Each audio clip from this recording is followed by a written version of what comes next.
হাওড়ার 16 নম্বর জাতীয় সড়কে 30 কিলোমিটার লম্বা যানজট। সকাল থেকেই যানজট ছবি দেখা যাচ্ছে, যার ফলে চরম ভোগান্তিতে পড়েছেন হাজার হাজার যাত্রী। উরস উৎসবে মঙ্গলবার সন্ধ্যা থেকেই যান নিয়ন্ত্রণ পুলিশের। দ্বিতীয় হুগলি সেতু দিয়ে কলকাতায় কোনো লরি ও ট্রাককে ঢুকতে দেওয়া হয়নি। 16 নম্বর জাতীয় সড়কে দাঁড়িয়ে পড়ে হাজার হাজার লরি এবং ট্রাক। সেই ছবি আপনাদের সামনে রেখেছি। কলকাতামুখী রাস্তায় প্রায় 30 কিলোমিটার দীর্ঘ যানজট। দেখতেই পাচ্ছেন যানজটের ছবি।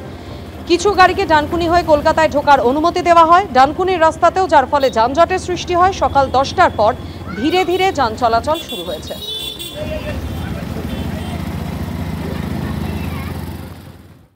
সন্ত্রাসী বিস্ফোরণের ঘটনায় দিল্লি ও কাশ্মীরে একযোগে চলল তল্লাশি। একদিকে কাশ্মীরের শ্রী মহারাজা গোলাপ সিং হাসপাতালে আসেন তদন্তকারী আধিকারিকেরা, অন্যদিকে ফরিদাবাদের আল ফালাহ বিশ্ববিদ্যালয়ে পৌঁছায় ইডির অফিসাররা। আর্থিক লেনদেনের বিষয়টি তদন্ত করে দেখার পর আল ফালাহ চ্যারিটেবল ট্রাস্টের প্রতিষ্ঠাতা জাভেদ আহমেদ সিদ্দিকীকে গ্রেপ্তার করা হয়। দিল্লির বুকে কাঁপন ধরানো সন্ত্রাসী বিস্ফোরণের ঘটনায় মঙ্গলবার দিল্লি ও কাশ্মীরে একযোগে চলল তল্লাশি। সূত্রের খবর, কিছুদিন আগে কাশ্মীরে শ্রী মহারাজা গুলাব সিং হাসপাতালের এক চিকিৎসকের লকার থেকে একটি AK-47 উদ্ধার হয়।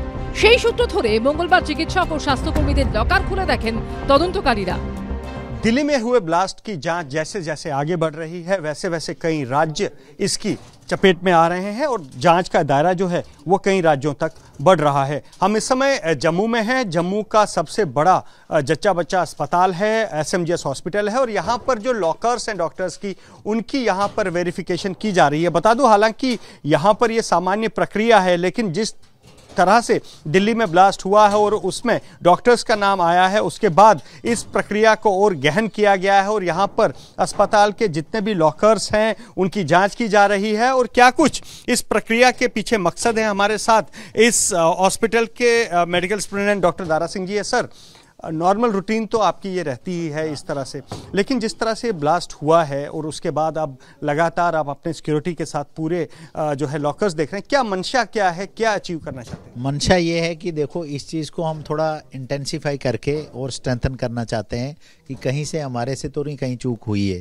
क्योंकि जैसे आपको पता है कि अस्पताल में कुछ लोग आते हैं, कुछ रिटायर हो जाते हैं, कुछ ट्रांसफ़र हो जाते हैं, कोई PG करके निकल जाते हैं, तो हमें ये अलॉटमेंट जो है दूसरे को करनी है। तो इसी का ये पार्ट है कि जब ये हादसा सामने आया है तो हमने थोड़ा इंटेंसिफाई करके अपनी टीमें बनाई है। एक हमने टीम बनाई है जो नुक एंड कॉर्नर में अस्पताल के सारे लॉकर्स को चेक करेगी। এদিন ফরিদাবাদের আল ফালাহ বিশ্ববিদ্যালয়ে পৌঁছন ইডির অফিসাররা। সূত্রের খবর, দিল্লি বিস্ফোরণ কাণ্ডে ধৃতদের অ্যাকাউন্টে যে টাকার লেনদেনের তথ্য উঠে এসেছে তারই তদন্তে নেমে এদিন বিশ্ববিদ্যালয়ে আসেন তারা। আর্থিক লেনদেনের বিষয়টি তদন্ত করে দেখার পর আল ফালাহ চ্যারিটেবল ট্রাস্টের প্রতিষ্ঠাতা জাভেদ আহমেদ সিদ্দিকীকে গ্রেপ্তার করা হয়। আল ফালাহ বিশ্ববিদ্যালয়ের পাশাপাশি দিল্লি NCR সংলগ্ন একাধিক জায়গায় চলে কেন্দ্রীয় তদন্তকারী সংস্থার তল্লাশি। অন্যদিকে দিল্লি বিস্ফোরণের তদন্তে নেমে আগেই আবু কাসা, নিসার, হানজুল্লাহ নামে 3 পাক হ্যান্ডলারদের নাম পেয়েছিল তদন্তকারীরা। এবার ধৃত চিকিৎসকদের জিজ্ঞাসাবাদ করে জৈশ-ই মোহাম্মদের আরও এক হ্যান্ডলার ফয়সাল ইশাক ভট্টের হদিশ পেয়েছেন গোয়েন্দারা। সূত্রের খবর, বিস্ফোরক সংগ্রহ থেকে শুরু করে তার প্রস্তুতি, পরীক্ষা ও মডেল সংক্রান্ত অন্যান্য তথ্য দৈনন্দিন ভিত্তিতে এই হ্যান্ডলারকে দিত উমার। তবে তদন্তকারীদের অনুমান, আসল পরিচয় লুকোতে ছদ্মনাম ব্যবহার করত এই পাক হ্যান্ডলার। পাকিস্তানে থাকা জৈশের নেটওয়ার্ককে স্থানীয় স্তরের বলে দেখানোর চেষ্টা করতেই +966 কোডের নম্বর ব্যবহার করত সে। ABP আনন্দ। প্যালেস্তিনীয় জঙ্গি সংগঠন হামাসের মতো ড্রোন হামলার ছক কষেছিল চিকিৎসক জঙ্গিরা। দিল্লি বিস্ফোরণের ঘটনায় চাঞ্চল্যকর তথ্য উঠে এলো। গোয়েন্দা সূত্রে খবর, NIA-র হাতে ধৃত জাসির বিলাল ওয়ানি ওরফে দানিশ বিস্ফোরণের অন্যতম চক্রী। রাষ্ট্রবিজ্ঞানে স্নাতক হলেও ড্রোন তৈরিতে সিদ্ধহস্ত ছিল ধৃত যুবক।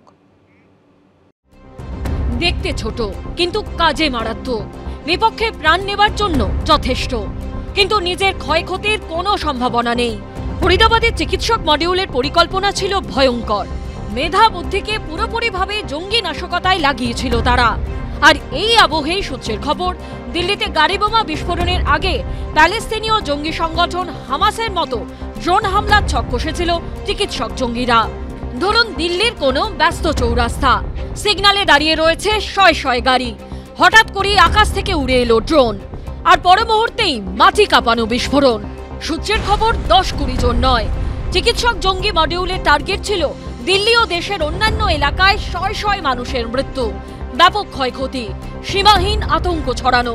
দিল্লি বিস্ফোরণের তদন্তে রবিবার শ্রীনগর থেকে জাসির বিলাল ওয়ানি ওরফে দানিশ নামে এক যুবককে গ্রেপ্তার করে এনআইএ সূত্রে দাবি, এই দানিশ অনন্তনাগ জেলার কাজিগুন্দের বাসিন্দা। দানিশ উমরের ঘনিষ্ঠ সহযোগী ছিল। মারাত্মক তথ্য হলেও রাষ্ট্রবিজ্ঞানে স্নাতক হলেও ড্রোন তৈরিতে সিদ্ধহস্ত ছিল এই যুবক। উমারকে প্রযুক্তিগত সহযোগিতা করত এই দানিশি। বর্তমানে ড্রোনের মাধ্যমে বিস্ফোরক সরবরাহ করার জন্য আধুনিক প্রযুক্তি সম্পন্ন ব্যবস্থা তৈরির চেষ্টা করছিল সে। তদন্তকারীদের অনুমান, অনেকটা হামাস বা আইএস জঙ্গিদের মতোই গণহারে মানুষ মারার পরিকল্পনা ছিল এই চিকিৎসকদের জঙ্গি মডিউলে। আমাদের মতো শহরে আমাদের বিমানবন্দর আছে, পোত আছে, জাহাজের বন্দর আছে, আমাদের যেখানে পেট্রোল ডিজেল জ্বালানি মজুদ থাকে, আমাদের কমিউনিকেশনগুলি যেগুলিতে আছে, সেই জায়গায় যদি এরকম ড্রোন গিয়ে হিট করে সেটা কিন্তু ব্যাপক ক্ষতি করতে পারে। তো তাছাড়া জনবসতি এলাকাতে এগুলিতেও এরা ক্ষতি করতে পারে। নজরদারি রাখা এইটা কিন্তু একটা বড় চ্যালেঞ্জ। এইটা যদি ব্যাপকভাবে মিলিটেন্টদের কাছে এসে ঘনবসতিপূর্ণ এলাকায় ছোট ছোট পার্টসগুলি এনে ওরা অ্যাসেম্বল করে যে কোনো একটা ছোট্ট জায়গা থেকে ওরা ড্রোন লঞ্চ করতে পারে। জঙ্গিরা ঘরে বসে ড্রোন তৈরিতে সক্ষম হলে দেশের অভ্যন্তরীণ নিরাপত্তার ক্ষেত্রে আগামী দিনে আরো বড় চ্যালেঞ্জ দেখা দিতে পারে, এমনটাই আশঙ্কা বিশেষজ্ঞদের। এই ড্রোন কিন্তু ওয়েপন ক্যারি করতে পারে। AK-47 দুটো থেকে তিনটে যদি ড্রোন হয় সে এটা ক্যারি করতে পারে, এবং অনেক সময় হয় কি তা ওরা একটা ডেজিগনেটেড জায়গায় ওখান থেকে কন্ট্রোল করে সেখানে ড্রপ করে। ড্রোনকে আমাদের এখন যে অবস্থা অত্যন্ত গুরুত্ব দিতে হবে as a career, as a destroyer. ড্রোনকে ওরা অ্যাপ্লাই করার প্ল্যান করেছিল। It gives us A signal যে একটা বিরাট কোনো কিছু হতে চলেছিল। পাকিস্তান সীমান্তে পাক সেনা কিংবা জঙ্গিরা অনেক সময় ড্রোনের মাধ্যমে নজরদারি কিংবা হামলা চালানোর চেষ্টা করে, কিন্তু ভারতীয় সেনা বা বিএসএফ তা প্রতিহত করে, ড্রোন ধ্বংসও করে। বহু সময় ড্রোনের মাধ্যমে অস্ত্র কিংবা মাদকও ভারতে পাঠানোর চেষ্টা হয়, কিন্তু ঘরের মধ্যে বসে থাকা জঙ্গিরা যদি ড্রোনের মাধ্যমে হামলা ঘটাতে সক্ষম হয় তাহলে তার পরিণতি ভয়ঙ্কর হতে পারে। হিন্দুল দে ও প্রকাশ সিনহার রিপোর্ট, এবিপি আনন্দ। কিভাবে যোগাযোগ রাখত ফরিদাবাদের জঙ্গি চিকিৎসক মডিউলের সদস্যরা? এখানেই উঠে আসছে সেশন ও সিগন্যাল নামে জোড়া অ্যাপের কথা। সূত্রের খবর, দিল্লি বিস্ফোরণ কাণ্ডে ধৃত ডাক্তারদের জেরা করে তদন্তকারীরা জানতে পেরেছেন সিগন্যাল অ্যাপে তৈরি একটি গ্রুপের মাধ্যমে চলত জৈশে মোহাম্মদের ফিদায় মডিউল।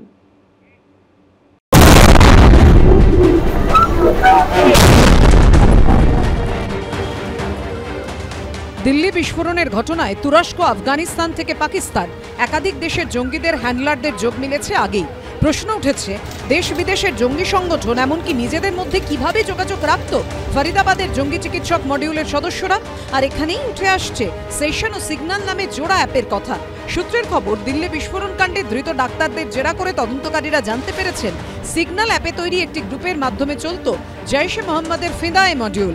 সেই গ্রুপে যুক্ত ছিল বিস্ফোরণের অন্যতম চক্রী উমার সহ ধৃত চিকিৎসক মুজাম্মেল আহমেদ, আদিল আহমেদ রাথের ও শাহিন শাহিদরা। গ্রুপের অ্যাডমিন ছিল আদিল রাথেরের ভাই ও জঙ্গি মডিউলের মাথা মুজাফফর রাথে, যে এই মুহূর্তে পলাতক। তদন্তকারীরা মনে করছেন এই মডিউলে চিকিৎসক উমারের ভূমিকা ছিল সবচেয়ে গুরুত্বপূর্ণ। এই গ্রুপে বিস্ফোরক কেনা ও সাদা i20 গাড়ি কেনার ব্যাপারে তথ্য দিয়েছিল উমার।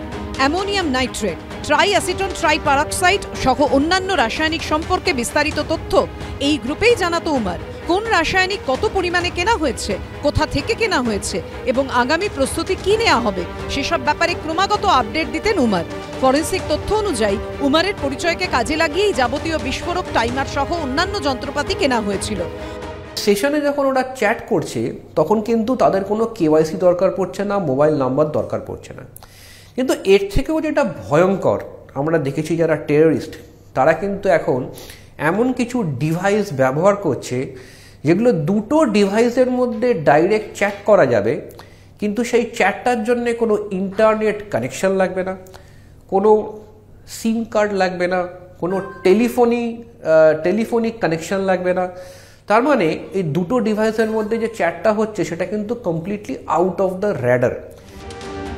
অন্যদিকে গোয়েন্দা সূত্রে দাবি বিস্ফোরক কেনা ও সংরক্ষণের দায়িত্ব ছিল ধৃত চিকিৎসক মুজাম্বিল আহমেদের উপর।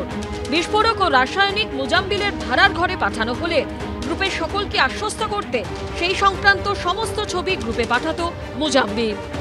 ময়ূক ঠাকুর চক্রবর্তীর রিপোর্ট, এবিপি আনন্দ। এবিপি আনন্দ, এগিয়ে থাকে, এগিয়ে রাখে।